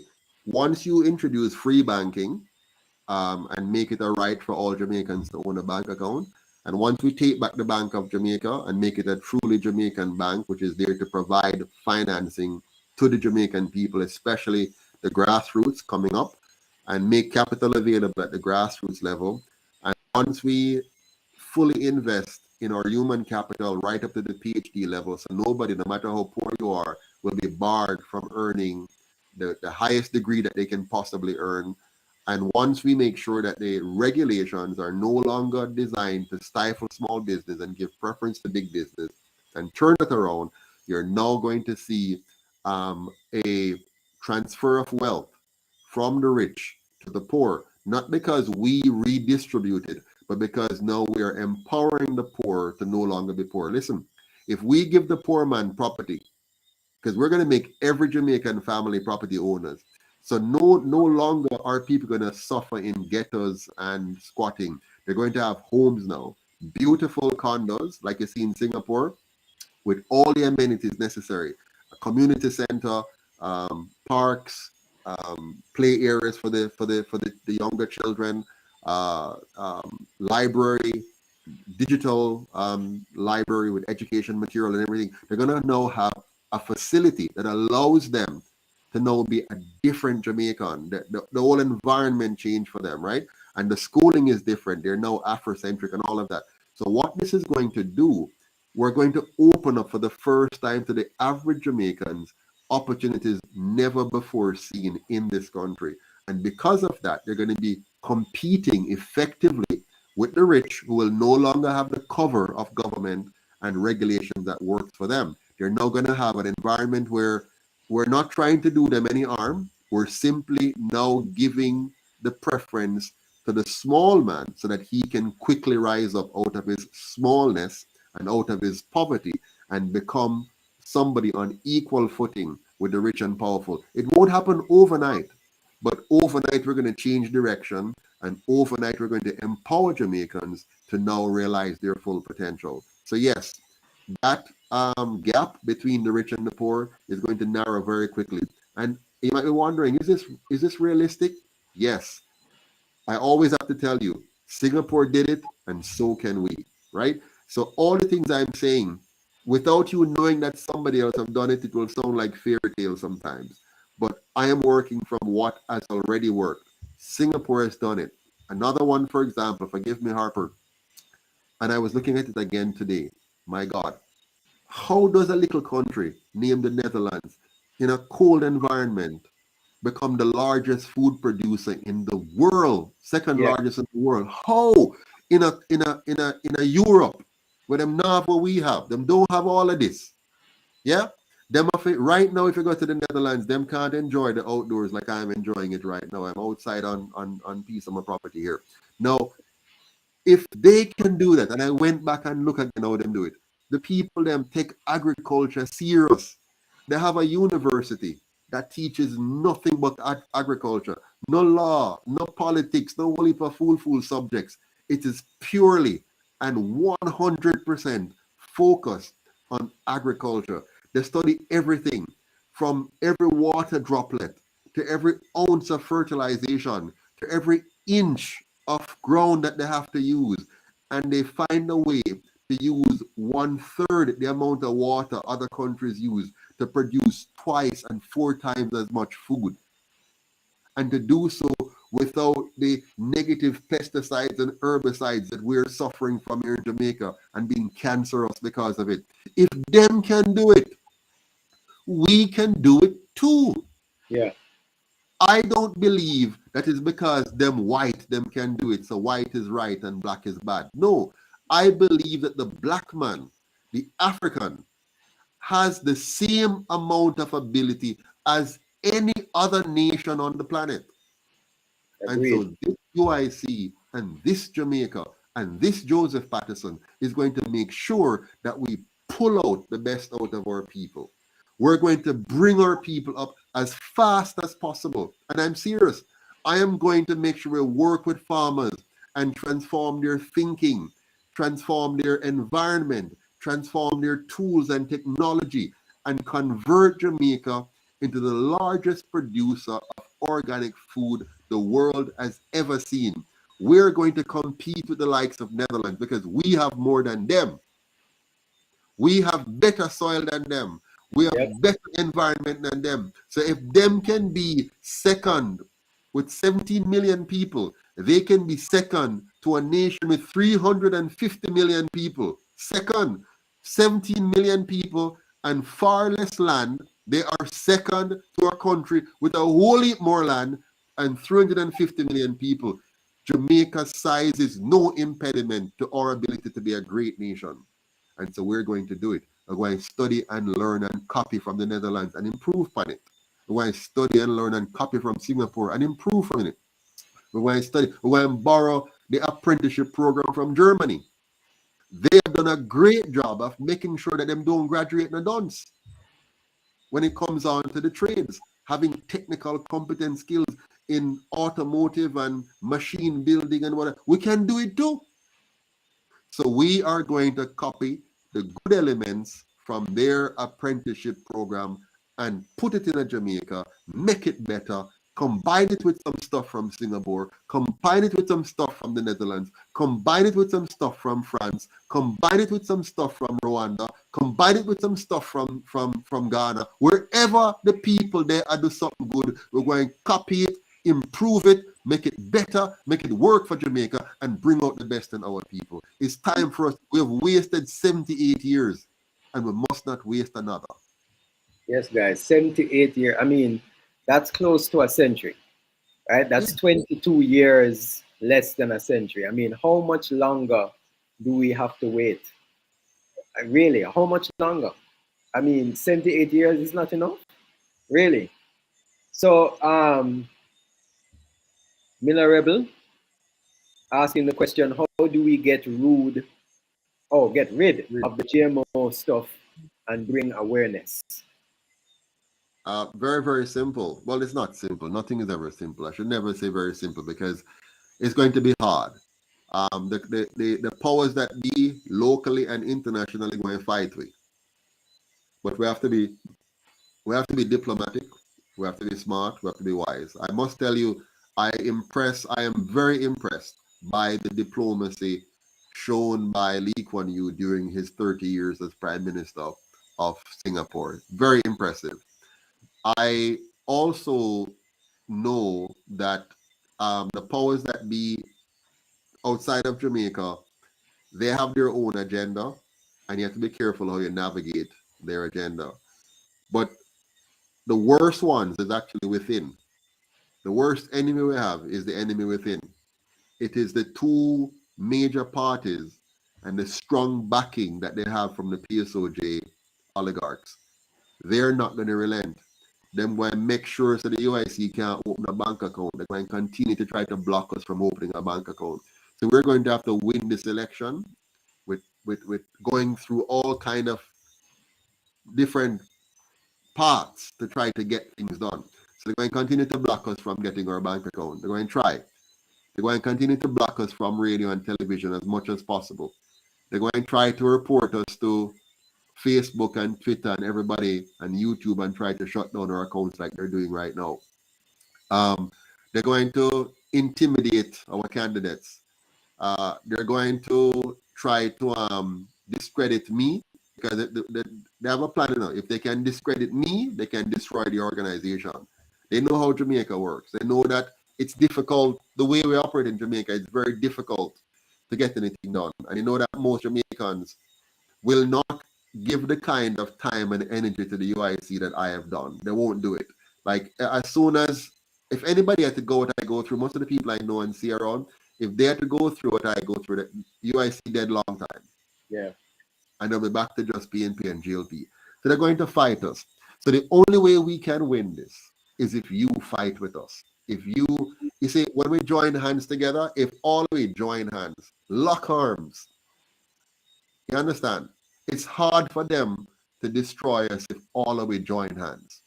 And so the more we join hands and join hands and join hands, we're going to win this election, not because we had the most money, not because we had the benefit of radio and television advertisement and access and acceptance in the traditional media spaces. We're not going to win because the intellectuals believed in us and agreed with us and supported us. We're going to win this because the people fed up and realized that there's only one movement in Jamaica that is committed to their cause. And so we have to spread that word, we have to spread that message and bring our families in. They're going to tell you, no third party can win. They're going to tell you that. No third party can win. That's their coping mechanism. Don't be upset with them. Don't be turned off because they say that. They're only saying that because they don't want to dream.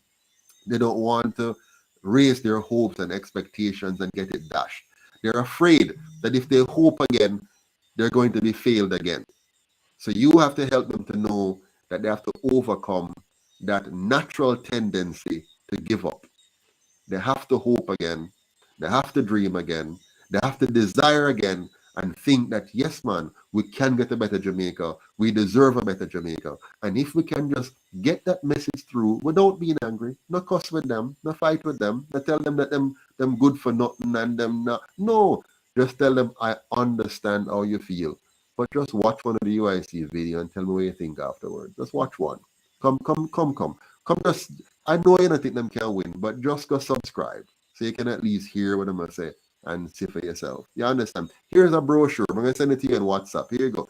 Read this. Read the 10-point plan and see what you think. Here's the website. You read their manifesto and see what you think. And if you want, come man, one night, me and you, let's go watch UIC Liberty TV and we can talk afterwards and see how it goes. We all have to do what we can. And little by little, we're going to convert the whole nation. Not everybody. 62 or so percent we want. Just that. In fact, if we get 30%, we'll win. You know why? Because the other two parties, the last election, the GLP got 21% of the entire voting population.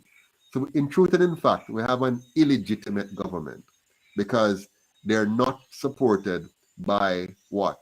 79%? 70, yeah. 79%, right? Did I get that right? Yeah, 79%. So yeah, but 21, yeah. So we have a government that does not have the explicit support of 79% of the nation. Now the PNP in the last election only got 16%. So then even worse. So 21% for the GLP and 16% for the PNP. And you know that Jamaica used to be PNP country. And the reason why it was PNP country is because once upon a time, they had a leader called Michael Manley. And Michael Manley, everybody know, was a genuine leader who loved this country, loved these people, and wanted what was best for the people. But unfortunately, what him want and what the other members of his party wanted, the other rest of the leadership, are two different things. And so while he was rowing in one direction, a whole heap of them was rowing in another direction, because a lot of them are thief. Manley, when he left office, he wasn't a big rich nothing, because he never focused on thieving from the country. He was focused on building what he thought was the best Jamaica. His policies weren't all the best policies, I must admit that. But nobody can suspect him of not being genuine and committed to helping the poor to rise up in this country. But he failed. Now, we have to make sure that this time around, we succeed.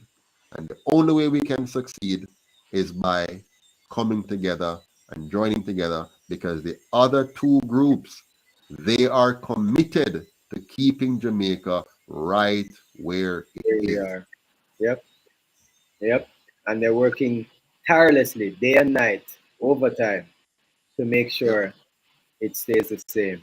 All right, so Natalie Mullings has a question. Mr. Patterson, what is your position on guns for law-abiding citizens can protect themselves? That's a lovely question, and I think you know the answer. The UIC is 100% committed to your right to self-defense.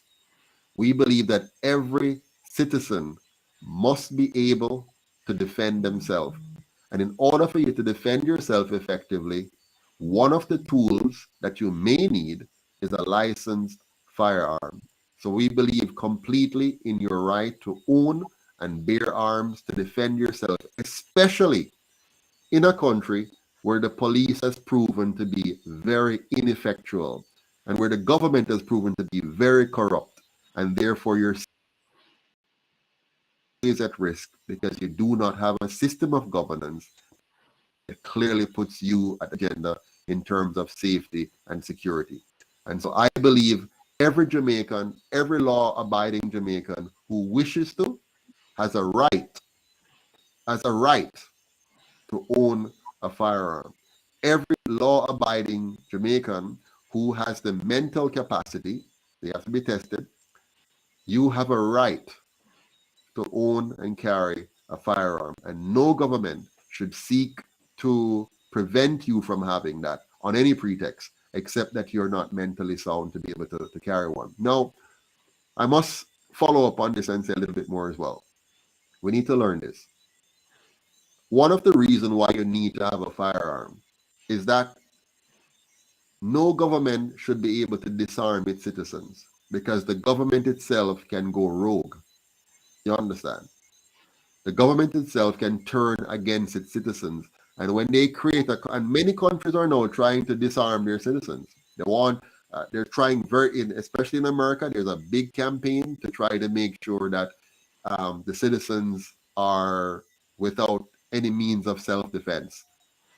And so when the government decides now to do bad things to the citizens, they will not have the means to hold their government accountable and to stop them from eroding their personal rights and freedoms.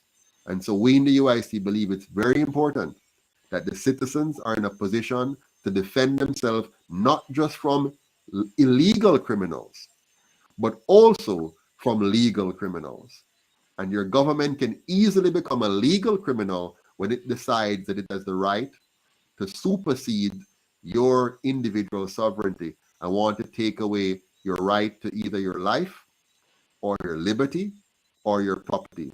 When the UIC changes the when the UIC replaces the colonial constitution with a new and true Jamaican constitution, you will have the right to defend yourself even from the government should it decide to overstep its boundary and seek to take away your natural born individual sovereignty.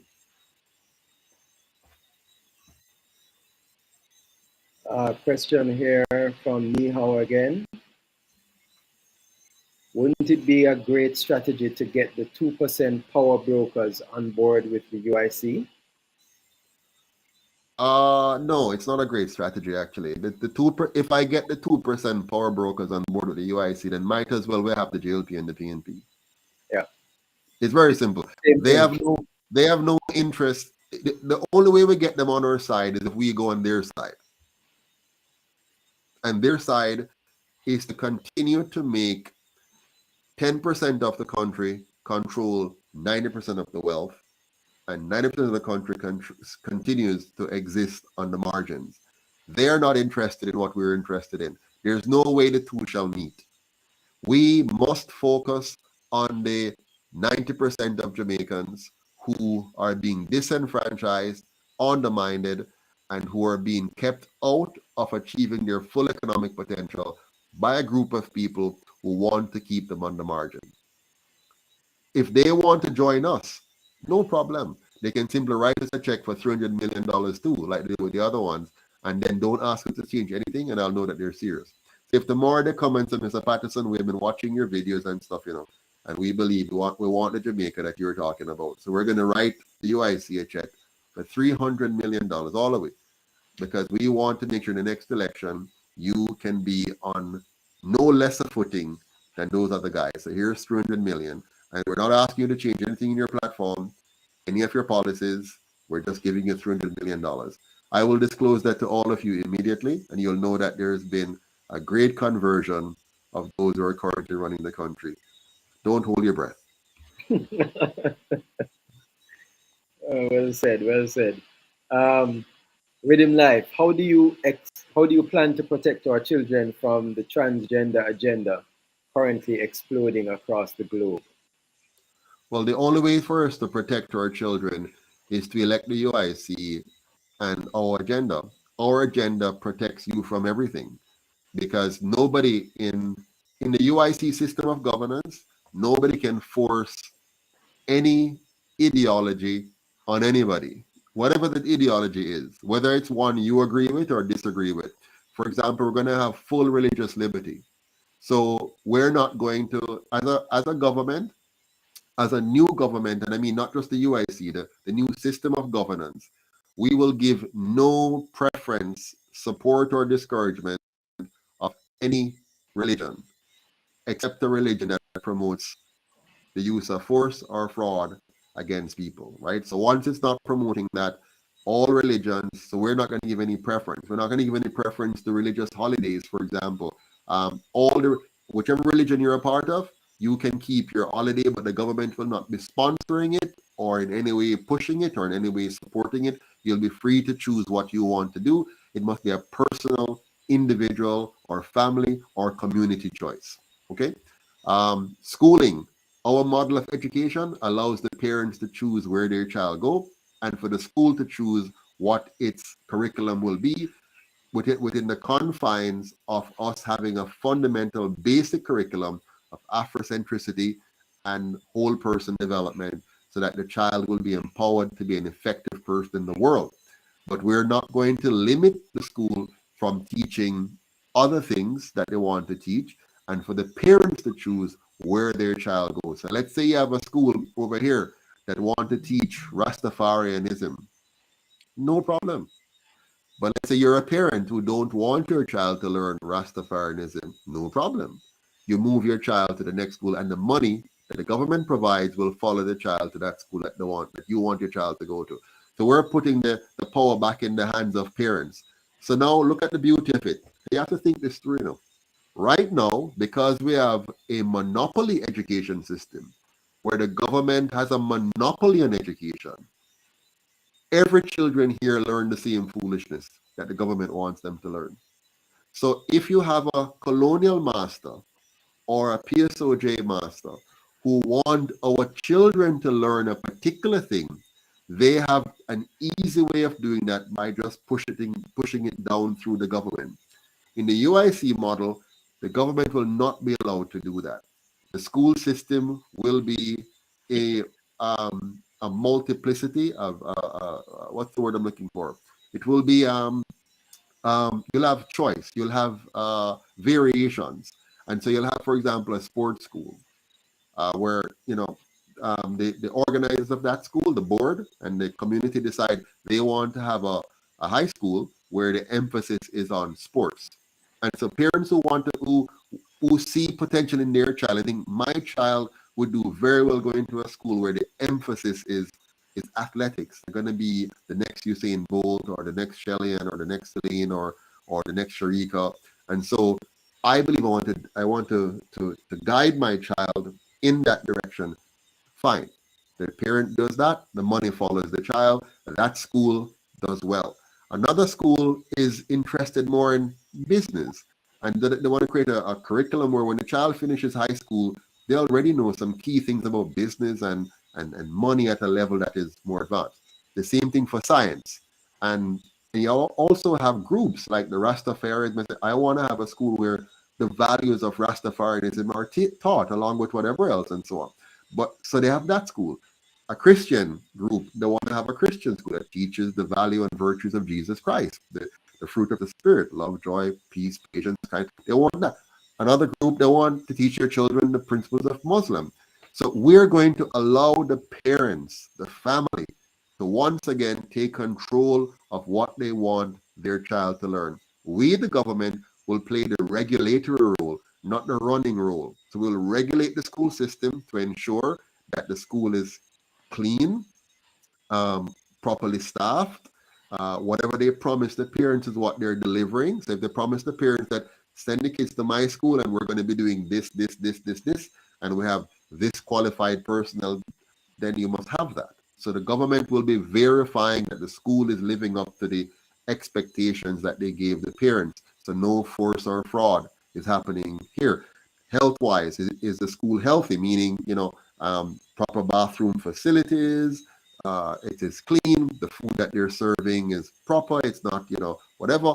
So we're going to finally have government do its proper role as the regulator, not as the operator of our school system, and now have a diversity of schools which allows the Jamaican family, the parent, to put their child in the one that makes most sense to them, and that will allow us to create a mosaic of competencies and talents and a richer country, rather than have what we have now, a monolithic system which is causing us to graduate the same conveyor belt with the same level of deficiencies and lack of competencies and poor quality schools and so on. We need to stop that. We need to move away from that, and we're going to do that. Yeah. Well, people, it's been 2 hours. Time goes by when you're having fun. So we're going to have to close it here tonight. We want to thank Mr. Patterson for coming on. I want to thank you guys for tuning in and for making the program such a great program. Can we, before you go, Mr. Harper, I'd love to get feedback. Can we ask the persons in the chat to just rate the program for us? So if you thought the program was good and satisfactory, very, very good, give it a 10. So put the right 10 in the comments, say I give a 10 or whatever you want to say. If you thought it was a lousy program, horrible program, it wasn't to your liking, give it a 1. If it's an average program, put a 5. If it's better than average, so 5 to 10. If it's below average, 5 down to 1. Put that and let us know, because we like to get feedback so we can know, are we connecting with you? Are you getting value out of this? And are we doing the right thing? Because we need to do, we're here for you. This is for you. This is for you, for us, for our country. So give us your feedback, and thank you very much in advance for sharing. I see a lot of 10s at the moment. Thank you very much, everyone. We appreciate it. Miller Rebel says 11. Thank you. That's very kind. Well, thank you so much, guys. We appreciate that you appreciate our shows. We put a lot of time and effort into preparing the information for you guys. And we really appreciate the fact that you actually stay for the 2 hours, right? We held your attention for 2 hours. There was a comment, but I can't seem to get it again. So please remember, go on our website, uicjamaica.com, and just go. I mean, if you're new to the UIC, go on the website and read our manifesto, see what we're about, see if this is something that resonates with you. If you're someone that has been following us for a while, go on the website and maybe decide to become a volunteer or a supporter. if you're really serious about the UIC, making waves, then you'd want to donate. And so the website is there for you to peruse and get involved. And of course, follow us on all our social media channels. We're on Facebook, we're on Instagram, we're also on Twitter, and connect with us. Yeah. By the way, brother, my brother Harper, I want to make a special appeal as well. We're now in the last month of the last day of the month, August 31st, and we're behind by $1,000 in our budget. We're behind $1,000 to be able to meet all of our expenses for the month. So anything you can do to help us, guys, tonight to make it for the month of August to reach our budget target. We're behind by $1,000. So anything you can do to help, please make a donation tonight before we get into the next month, which is tomorrow. So before midnight, I guess, if you can make a donation on our website at uicjamaica.com, click on the donate button and help us to reach the additional $1,000 that we need for the month. Thank you so much. Really appreciate it. All the best. All the best, Bye, guys. everyone. Thanks for tuning in. Bye. Take care.